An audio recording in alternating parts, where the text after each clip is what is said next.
Okay. Obviously, the biggest story, obviously, on the defensive side of the ball, I feel like this week has kind of been like, where's the pressure, right? Like where there's been like no pressure. Obviously, Montez has been quiet, and I think that's because of injury, right? I think he's playing through injuries so far for much of the season. So I think that's kind of impacted what he's able to do. And listen, Billings, we've talked about it all year. We've talked about it all summer. People are tired of probably listening about it, but yeah, Andrew Billings makes some major presence on the defensive line, whether it's the rush defense or the pass defense.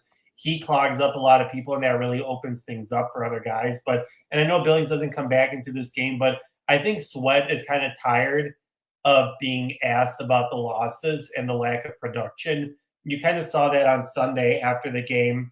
He was kind of like quiet. He wasn't happy, and obviously he was kind of giving short answers about the losses.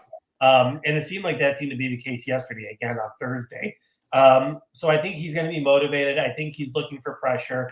And listen, Sam Darnold is shifty. Kind of looking at the tape, I never really saw this with the Jets, but he can escape pressure fairly well, and he can kind of run it sometimes. But I do think that Sweat is going to look to have a big game, and I can see him picking up a sack and a half, maybe even 2 sacks, and I can see the pressure kind of coming in and kind of getting in Darnold's head. I really like this pick. He was number 1 on my list. I'm also probably going to go defensive here. Let me throw up some other. I threw in the chat. I threw in yesterday's story on Montez Sweat. Yeah, like Michael said, he did talk yesterday.